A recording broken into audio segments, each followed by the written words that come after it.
आज मैं थोड़ी सी बात करता हूं कल से जुड़ी हुई रेफ्रिजरेटर के बारे में। रेफ्रिजरेटर एक ऐसी वस्तु है जिसमें रखी हुई कोई भी वस्तु को सूर्य का प्रकाश नहीं मिलेगा, पवन का स्पर्श नहीं होगा। आप जानते हैं कि रेफ्रिजरेटर जो काम करता है उसके एक बुनियादी सिद्धांत है। वो क्या सिद्धांत है? आपके रूम का जो टेम्परेचर है, आपके कमरे का जो तापमान है, उससे नीचे का तापमान वो पैदा करेगा। अब ये प्रकृति की मदद से नहीं हो सकता, क्योंकि प्रकृति की मदद से तो आपका रूम टेम्परेचर 30 डिग्री, 35 डिग्री या 22 डिग्री, 25 डिग्री है, तो प्रकृति के विरुद्ध जाकर उसको काम करना पड़ेगा। तो उसके लिए कुछ एक्स्ट्रा एफर्ट्स लगेंगे।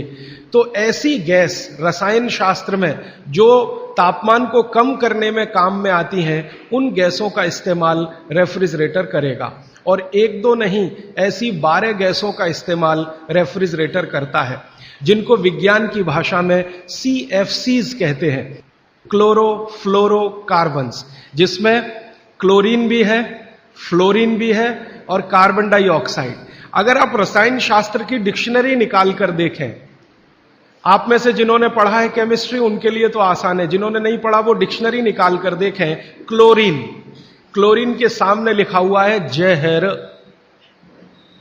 सीधे डिक्शनरी देखें, टेक्स्ट की बात नहीं कर रहा हूं, एक डिक्शनरी खरीद लें केमिस्ट्री की और क्लोरीन शब्द देखें तो सामने ही लिखा हुआ है जहर। और फिर फ्लोरीन देखें तो अत्यंत जहर, और कार्बन डाइऑक्साइड तो जहर का बाप। आप जानते हैं कि शरीर का ये जो श्वासोश्वास की क्रिया है, प्राणायाम जिसको आप कहते हैं, इसमें आप हमेशा कार्बन डाइऑक्साइड छोड़ते हैं। ये क्यों छोड़ते हैं? रख लीजिए इसको अंदर।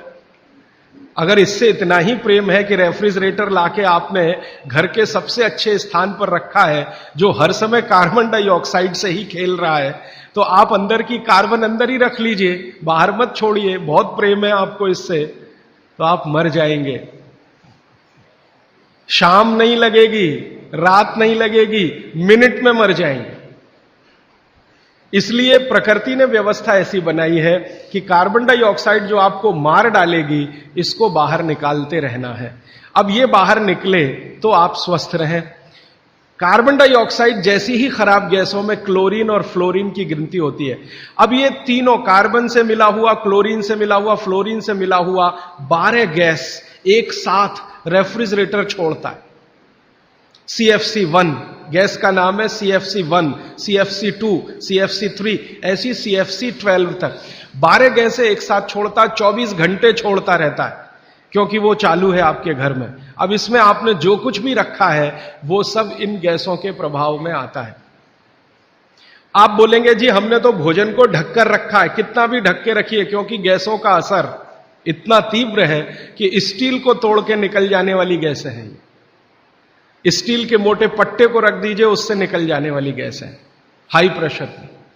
तो अगर आप इतने सारे जहरीली गैसों से युक्त भोजन को 2 घंटे, 3 घंटे, 5 घंटे उसमें रख के फिर खा रहे हैं, तो माफ कीजिए, आप भोजन नहीं जहर ही खा रहे हैं। बस जहर में अंतर इतना है कि एक जहर है तात्कालिक और दूसरा है दीर्घकालिक।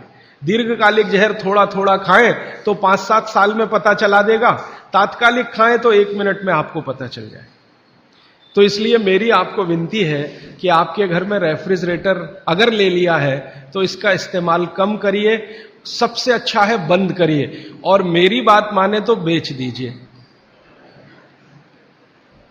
कोई भी सेकंड हैंड खरीद लेगा, और नहीं बिकता तो लोहे के भाव में बेच दीजिए, तो भी आप फायदे के सौदे में रहेंगे।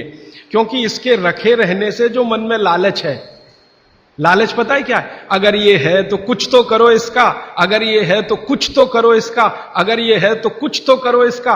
तो कुछ तो के चक्कर में हम जबरदस्ती ज्यादा खाना बनाते हैं और इसमें रखते जाते हैं। सवेरे का शाम को, शाम का अगले दिन सवेरे, अगले दिन का शाम को, ये चक्कर चलता रहता है। और ये चक्कर में खाने का, और मैं आपको एक विनम्रता पूर्वक दूसरी जानकारी देना चाहता हूं कि रेफ्रिजरेटर का आविष्कार हुआ तो उसके पीछे कारण क्या था। हर वस्तु के आविष्कार के पीछे कारण होता है। तो इसका कारण था ठंडे देशों की, ठंडे देश हैं America, Canada, Germany, France, Sweden, Switzerland, Denmark, Norway, इन देशों की आबो हवा। आप जानते हैं कि ये ठंडे देश हैं, -40 डिग्री सेंटीग्रेड तापमान होता है और ज्यादा से ज्यादा प्लस में जाएं तो 15 से 20 डिग्री सेंटीग्रेड रहता है। तो 15-20 से -40 तक टेम्परेचर का जो वेरिएशन है ये बहुत तकलीफ देने वाला वेरिएशन है। आप कभी एक अनुमान करने के लिए प्रयोग करिए, मैंने किया था। मैंने एक प्रयोग किया था कि एक बार मैंने क्या किया, बर्फ का सिल्ली 1, 2, 3 चारों तरफ से लगा के मैं उसके बीच में लेट गया। तो 15 मिनट में मेरा शरीर अकड़ गया, 15 ही मिनट में, जबकि मैंने खूब प्राणायाम और ये सब किया। 15 मिनट में शरीर अकड़ गया। और उस दिन मैंने मेरी बायोकेमिस्ट्री को ऑब्जर्व किया तो मैं बहुत ही परेशान था। फिर मैंने सोचना शुरू किया कि उन लोगों का क्या होता होगा जो इसी बर्फ के तापमान में 6-6 महीने सोते हैं, रहते हैं, लेटते, उनका क्या होता हो। 8-8 महीने धूप नहीं निकलती कनाडा में, अमेरिका में, यूरोप के देशों, धूप नहीं निकलती, टेम्परेचर नहीं होता, और यही परिस्थिति में उनको सोना पड़ता है। तो कितनी तकलीफें उनके शरीर को होती होंगी, और शरीर के साथ उनके भोजन को होती होंगी, क्योंकि शरीर भोजन से ही है। तो भोजन को ये सारी तकलीफें थोड़ी कम हो, उसके लिए वहां के वैज्ञानिकों ने रात दिन मेहनत करके ये मशीन बनाई। और उन्होंने कहा कि जो टेम्परेचर को हम प्रकृति के रेगुलेशन में है, हम उसे कंट्रोल नहीं कर सकते, कुछ एरिया हम ऐसा बनाएं जिसको हम कंट्रोल कर सकें, हम जब चाहें टेम्परेचर को बढ़ा सकें, घटा सकें। इसके लिए रेफ्रिजरेटर बना। तो ये उनकी मजबूरी में से निकली हुई मशीन है। कोई उन्होंने बहुत आगे प्रोग्रेस करके ये बनाया, ऐसा नहीं है, उनकी मजबूरी है, उस मजबूरी में से ये निकला। और उनकी सबसे बड़ी मजबूरी ये है कि एलोपैथी में कई दवाएं ऐसी हैं जो ज्यादा तापमान पे खत्म हो जाती हैं और कम तापमान पे भी खत्म हो जाती है। बहुत सारी दवाएं एलोपैथी में ऐसी हैं जो हाई टेम्परेचर पे भी खत्म हो जाती हैं, माने उन दवाओं का असर नहीं रहता, लो टेम्परेचर पे भी खत्म हो जाती हैं। तो उन दवाओं को रखने के लिए एक टेम्परेचर हमारे कंट्रोल में रहे, इसके लिए फ्रिज बना। वो पानी रखने के लिए नहीं बना है, दाल रखने के लिए नहीं बना, सब्जी रखने के लिए, दवाएं रखने के लिए बना। और आपको एक और जानकारी दूं कि यूरोप में ये जब आविष्कार किया सबसे पहले, तो मिलिट्री के लिए इसका उपयोग हुआ था, और मिलिट्री के लिए ही ये बना था, क्योंकि आर्मी के जो सैनिक हैं वो चुस्त दुरुस्त और तंदुरुस्त रहने चाहिए, जब जरूरत हो दवाएं उनको समय पर उसी टेम्परेचर की मिलनी चाहिए। इसके लिए ये फ्रिज आया, ये हमारे लिए नहीं बना, हिंदुस्तान के लिए तो इसकी कोई आवश्यकता नहीं। और यूरोप में एक दूसरी समस्या है, आप जानते हैं कि जहां 6 से 8 महीने बर्फ पड़ेगी वहां हर चीज जरूरत की समय पर नहीं मिलेगी। मान लीजिए ये जो समय है ना, दिसंबर, जनवरी, फरवरी, मार्च, ये सब वहां बर्फ का समय है। अब इस बर्फ के समय में वो चाहे कि आलू चाहिए, नहीं मिलेगा, टमाटर चाहिए, नहीं मिलेगा, भिंडी चाहिए, नहीं मिलेगी, गाजर चाहिए, कुछ नहीं मिलेगा उनको। बर्फ मिलेगी, खा लो तो खा लो, नहीं तो उसको गर्म करके पानी बना लो, और कुछ नहीं मिलेगा। तो जो कुछ नहीं मिलेगा उस समय कुछ चीजों को स्टोर करके रखने के लिए रेफ्रिजरेटर है। जब मिल रहा है तो इकट्ठा खरीदो और स्टोर करके इसको रखना शुरू कर दो।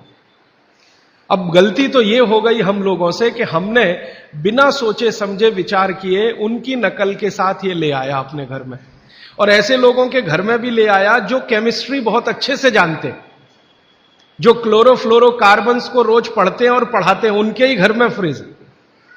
मैं कहता हूं प्रोफेसर साहब आप ये क्या गजब कर रहे हैं, आप तो जानते हैं, क्या करें, पत्नी नहीं मानती, बच्चे नहीं मानते, तो आपकी केमिस्ट्री पत्नी को क्यों नहीं समझाई अभी तक? तो कहते समझती नहीं। तो मैंने कहा फिर आप प्रोफेसर क्यों हो गए? जो आप अपनी पत्नी को केमिस्ट्री नहीं समझा सके तो बच्चों को कैसे समझाएंगे? आप अपने बच्चों को नहीं समझा सके, दूसरों को कैसे समझाएंगे? तो मुश्किल यह है कि हम विज्ञान पढ़ रहे हैं लेकिन वैज्ञानिक नहीं हो रहे, अपने जीवन में नितांत विज्ञान के विरुद्ध काम कर रहे हैं।